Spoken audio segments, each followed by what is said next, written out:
Bonjour, nous allons continuer aujourd'hui notre cours sur la reproduction sexuée chez les gymnospermes. Nous allons voir la pollinisation, la fécondation et la formation de la graine et le cycle de développement chez les gymnospermes. Alors, comment s'effectue la pollinisation? On voit ici un épi de cône.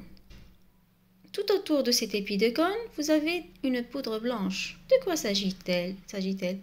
En fait, il s'agit de pollen. On a l'ouverture longitudinale des cônes mâles qui laisse échapper les grains de pollen. Donc la pollinisation se fait essentiellement par le vent. Ensuite, les grains de pollen, bien sûr, ils peuvent atterrir sur une cône femelle, bien un cône femelle. Et là, vous aurez l'arrivée de ces grains de pollen au sommet du micropyle, puis leur germination, comme dans le cas des angiospermes.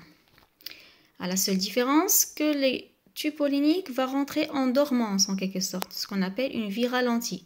Pourquoi? Parce qu'en fait, les ovules n'ont pas encore continué leur maturité. Il y a un décalage entre la maturité des grains de pollen et la maturité des ovules. C'est-à-dire qu'il n'y a pas encore formation du sac embryonnaire avec la formation des archégones et de l'osphère. Ceci ne se fera que l'année d'après. Et c'est là où il y aura une réactivation du tube pollinique par justement l'osphère. Donc l'osphère, il va libérer ou bien sécréter une substance qui permet d'activer le tube pollinique et ensuite il y aura une prolongation du tube jusqu'à ce que ça arrive à l'osphère. Et là, on aura en plus une division de la cellule reproductrice en deux entérozoïdes, comme dans le cas des angiospermes. À la seule différence, en fait, que lors de la fécondation, un seul entérozoïde va féconder l'osphère, alors que le deuxième va dégénérer. Donc, celui qui est le plus proche va atteindre le noyau de l'osphère, il va fusionner avec le noyau de l'osphère, alors que le second va dégénérer aussi bien que le noyau de la cellule végétative ainsi que le reste du tube pollinique.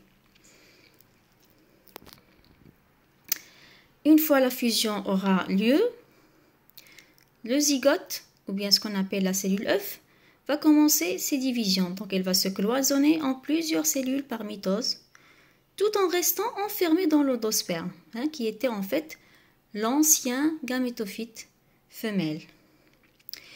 Puis, il y aura une différenciation pour donner un gros embryon qui est porté par un suspenseur, comme dans le cas des angiospermes.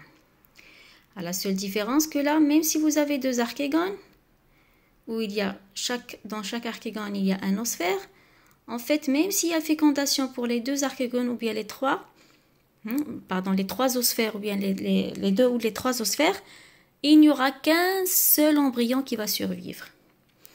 D'accord? Même s'il y a plusieurs fécondations, un seul embryon va survivre. Il va prendre tout l'espace de l'endosperme et il va se nourrir en fait pour grandir et avoir ainsi un seul embryon. Alors, une fois, donc là, on va voir ici le petit embryon qui est constitué de radicules, de tigelles et de gémules. Et à la différence des angiospermes, là on a plusieurs cotylédons. Et l'endosperme constitue ce qu'on a vu chez les angiospermes, l'albumène. Sauf que là, il était déjà formé dès le départ, donc on avait déjà le gamétophyte.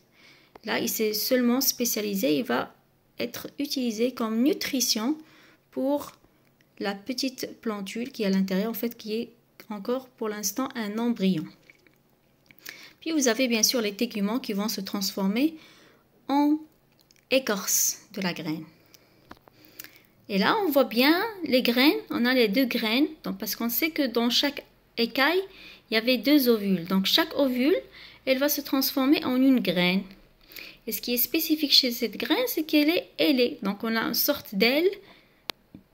En fait, c'était le micropyle qui s'est aminci et qui est devenu un aile. Et ça permet la dissémination de la graine, hein, qui va en quelque sorte s'envoler doucement jusqu'à ce qu'elle arrive au sol. Bien, elle va descendre en fait lentement jusqu'à ce qu'elle arrive au sol. Voilà, donc une fois qu'elle arrive au sol, c'est la germination. Donc la graine va germer et il y aura bien sûr la formation de petites racines. Il y aura en plus les cotylédons qui vont commencer à apparaître et ils vont donner naissance carrément à des feuilles. Donc plusieurs cotylédons vont nous donner plusieurs feuilles. L'écorce, une fois que la plantule commence à se développer, l'écorce va s'enlever carrément, elle va tomber. Et on aura la petite plantule qui se forme avec une petite racine et avec la tige et tout le reste des feuilles. Alors comme ça, on va arriver au cycle de développement des gymnospermes. Alors le gymnosperme, comme vous voyez ici, donc on va commencer d'abord par le sapin, enfin la plante en fait, qui va donner les organes reproducteurs mâles et femelles. Puis après méiose, on aura la formation de l'archégone avec l'osphère dans le cas de femelles et les grains de pollen dans le cas de l'appareil reproducteur mâle. Puis après fécondation, on aura l'embryon qui va nous donner les graines et ces graines bien sûr vont subir plusieurs mitoses pour nous donner un nouveau individu et ainsi de suite.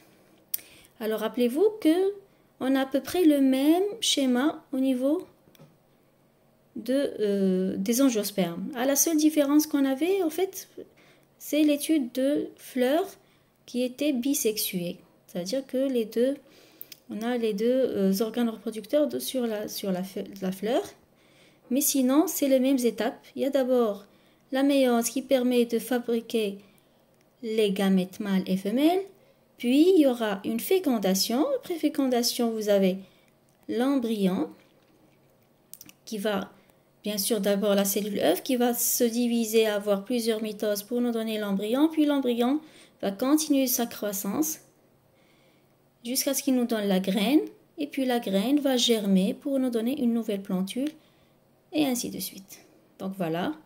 Ainsi, on aura vu un petit peu comment ça se passe chez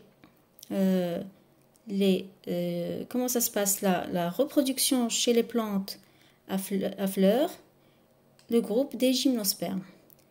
Donc la séance prochaine, on va voir la reproduction chez les plantes sans fleurs. À bientôt.